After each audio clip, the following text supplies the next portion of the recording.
YSC news में आप तमाम लोगों का स्वागत और इस्तकबाल है। जैसा कि आप तमाम लोग ये जान रहे हैं कि इंडिया और पाकिस्तान में कशीदगी जारी है, लेकिन इसी बीच पाकिस्तान ने जहां झूठ के तमाम हरबे इस्तेमाल करने शुरू कर दिए, वहीं 57 मुस्लिम ममालिक को भी अपने पाले में करने के लिए गलत तरीके के अफवाह उड़ा रहा है, ताकि वो किसी तरीके से,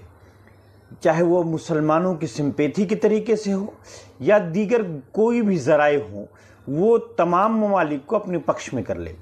इसीलिए उसने हाल ही में एक अफवाह उड़ाई कि हिंदुस्तान पाकिस्तान में मसाजिद को निशाना बना रहा है, मदारिस को निशाना बना रहा है, मुसलमानों की इबादत गाहों को निशाना बना रहा है।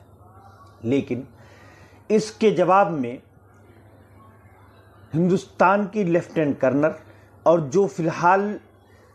सिंदूर मिशन की करता रहता है सूफिया कुरैशी, उन्होंने प्रेस कॉन्फ्रेंस के ज़रिए इस पूरे मामले की पोल खोल कर रख दी और उन्होंने कहा कि हमने किसी तरीके के का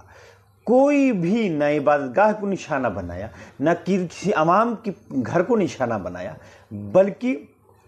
पाकिस्तान के डिफेंस सिस्टम को,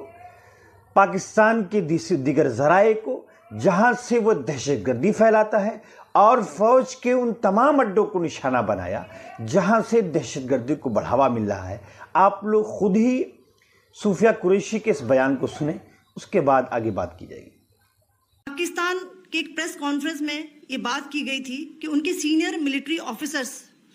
जो कि पूरी तरह से ये भ्रामक हैं और तथ्यों से दूर हैं, कि पाकिस्तान की ओर से ये झूठा आरोप भी लगाया जा रहा है कि भारतीय सेना ने मस्जिदों को नुकसान पहुंचाया। मैं इससे बिल्कुल स्पष्ट करना चाहती हूं कि India is a secular nation और हमारी सेना भारत के कॉन्स्टिट्यूशनल वैल्यूज की एक बहुत प्यारी झलक है। इंडियन आर्म फोर्सेस ने पाकिस्तान को बहुत भारी नुकसान पहुंचाया, उनके मिलिट्री इंफ्रास्ट्रक्चर्स को, चाहे वो लैंड एसेट्स हो या फिर उनके एयर एसेट्स। यही नहीं, इंडियन आर्म फोर्सेस ने पाकिस्तान की एयरफील्ड्स स्कर्दू, जकोबाबाद, सरगोदा और बुलारी को बहुत नुकसान पहुंचाया। इसके अलावा पाकिस्तान के air defence system, radar system, उनको भी एयर स्पेस में अनटेनेबल किया। यह भी बताना चाहती हूं कि लाइन ऑफ कंट्रोल के पास पाकिस्तान के command and control logistic installations और उनके मिलिट्री इंफ्रास्ट्रक्चर्स, मिलिट्री पर्सनल्स का इतना भारी नुकसान हुआ कि पाकिस्तान की ऑफेंसिव व डिफेंसिव कैपेबिलिटी को नष्ट कर दिया गया। अंत में मैं फिर से ये बात दोहराना चाहूंगी, इंडियन आर्म फोर्सेस पूरी तरह से तैयार है, सतर्क है और भारत की संप्रभुता और अखंडता की रक्षा के लिए पूरी तरह से कमिटेड है। धन्यवाद। जय हिंद। आपने देखा होगा कि सूफिया कुरैशी मोहतरमा ये बता दिया कि किस तरीके से पाकिस्तान झूठ बोल रहा है। इसलिए उन तमाम ममालिक से और ख़ास करके मुस्लिम तमाम ममालिक से गुजारिश है कि पाकिस्तान के इस गलत अफवाह और दीगर अफवाह के बहकावे में ना आए, क्योंकि पाकिस्तान इसके ज़रिए सिंपैथी हासिल करना चाहता है और मुस्लिम ममालिक से मदद चाहता है, जबकि पाकिस्तान को होना ये चाहिए था